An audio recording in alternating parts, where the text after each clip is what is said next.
Hendaiako eskola batean ohiko komun guztiak kendu eta soilik komun lehorrak jarri dituzte, alegia urik erabiltzen ez dituzten komunak. Ahalik eta ur gutxien erabili eta inguru giroa zaintzeko xedez.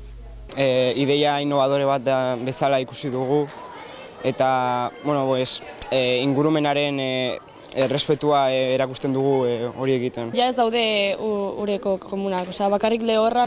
Konposta egiteko eta gero alimentatzeko eta hori. Ja ez dago sailik da, komun normal bat bezala, da, sartzen zera eta berdina da.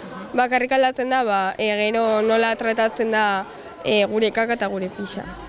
Hendaiako San Banzant eskolan martxotik ikaslek komun lehorrak baino ez dituzte. Hasieran, arraro egin zitzaien arren, bere ala ohitu zirela kontatu digute.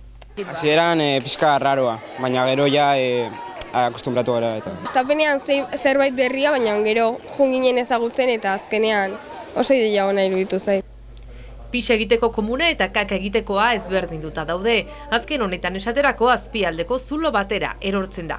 Eta ostean, bai gorotza, bai pixa eta baita odola ere berrerabili egiten dira. Eta beraz, odol hori ere oso gaina proteina asko dauka, orduan oso ona da ongarri egiteko. Orduan kaka guztia biltegi batean biltzen da, demorarekin lehortzen da, ura galtzen du, eta betetzen denean, pentsatzen dugu 3-4 urte, hemendik 3-4 urtera, etorriko da kami bat, ustuko du eta ongarri egingo dute horrekin.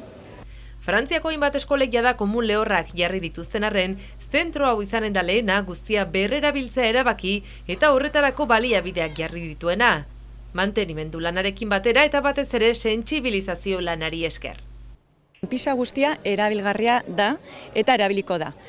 Hendaiako eta Biriatuko herriko etxeak oso interesatuak daude, eta Senpereko San Kristof Liceo Agrikola ere bai. Eskola batean jende pilo bat dago eta denok erabiltzen badute komun lehorrak azkenean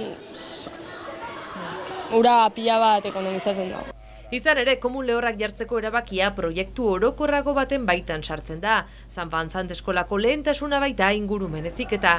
Eta mugikortasuna txirrindan egitea ere sustatzen da besteak beste. Transmititu nahi genien ideia da, gu ere zerbait egin dezakegu tokiko eskalan bai, eta beraz gauzana piloa jarri dugu martxan, besteak beste komunak, baina ikusten duzuenez hemen badaude bizikleta piloa, batzuk ikasleenak, beste batzuk gureak. Hemendik hurbil egiten ditugu desplazamentu guztiak bizikletaz egiten ditugu. Bilan oso positiboa egiten dute momentuz eta keinu txikien bidez ere gizartea eralda daitekeela erakutsi.